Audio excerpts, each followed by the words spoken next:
The collision of the Ever Given into the Suez Canal upended the world's economy and proved its vitality to the shipping industry as a whole by greatly harming the world's economy during the event and for months after, forever altering how the world's supply chain worked, and changing the canal's shape and its safety precautions along with almost all other canals in the world. The Suez Canal has been used as a lane to ship goods from the Red Sea into the Mediterranean for over a century and a half. It resides between mainland Egypt and the Sinai Peninsula and allows water transport between the Indian Ocean and Mediterranean. The canal was fully completed in 1869 after around 10 years of construction. An average of 50 ships traversed the route per day, carrying around $9 billion of cargo through it. This equates to around $25 trillion per year and 18,250 ships, with almost 15% of all world shipping traffic going through it. The canal itself is 120 miles long and 197 feet long by on average 69 feet deep. Going through it saves 3 weeks of travel times and over 3,800 miles as opposed to going around Africa. The route is mainly used to transport oil and other natural resources. In 2021, a ship became stuck in the canal. This ship was called the Ever Given, and it had the dimensions of 400 meters long by 600 meters wide by 32 meters deep. It could carry up to 20,000 containers at once and held a load of around 17,600 containers when it crashed. This cargo equated to about 1 billion US dollars worth of cargo, including furniture, clothing, and more. The ship was owned by a Japanese company, Shohei Kaizen Kaisha Ltd., and was operated by Evergreen Marine, a Taiwanese charter company. At the time of the crash, it had a captain called Christian Kanathaval, along with the Suez Canal also providing pilots to assist the ship. The ship began its faithful expedition through the canal at around 7 o'clock a.m. on March 23rd of 2021. That day, there were strong winds at around 50 miles per hour, and the canal authorities were not in place to warn of worsening conditions. As a result of this, as the ship neared a bend, it began to lift sideways. The captain ordered the ship to attempt to speed up in turn in an effort to avoid the side, but the increase in speed only succeeded to suction the ship closer. Eventually, it crashed by 8 a.m. Immediately after, the initial rescue ideas were shot down due to when the ship hit the side, it rose over 5 feet in the air.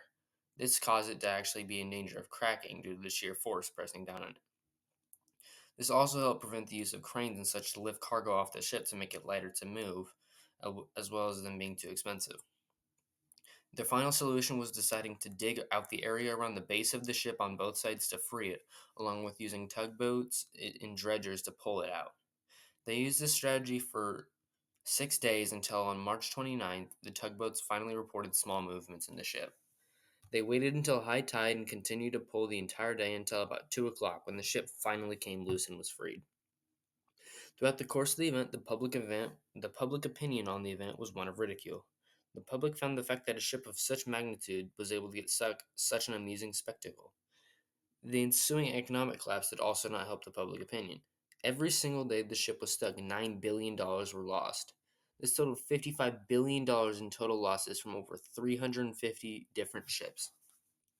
After the incident, the world's economy took 10 days to resume business as normal, and months longer to return fully due to the shipping market already being strained from COVID.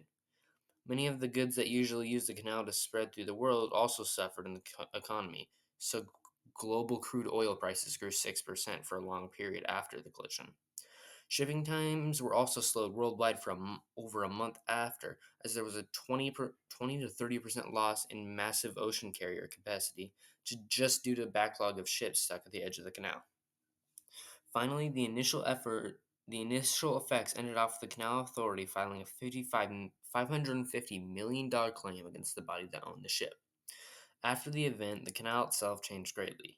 The canal has been widened and deepened at its smallest points to accommodate these newer, larger ships.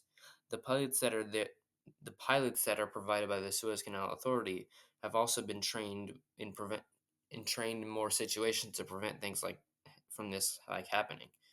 There's also been more precautions placed against things like strong winds for the canal. The canal itself has also been changed, as it's been widened at some points in turns, as such to present events like this in the future where a ship tries to turn through them and runs into the side.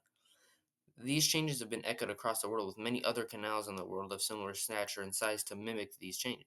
To mimic them. Finally, the supply chain was damaged for months after. There was immediate decrease in network connectivity due to the large blockage. Africa's flow of consumer goods mainly comes from the canal, and it was greatly harmed due to it being blocked off, leading to mass shortages throughout the continent.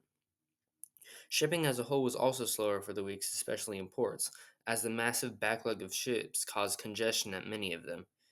Overall, the entire world's economy was sent reeling after this single ship was blocking this singular canal, but proving its vitality and showing that it greatly harmed the world's economy during the event and for months after, altered how the world's supply chain worked as a whole, and changes how the canal was built and its safety precautions along with all the other canals in the world.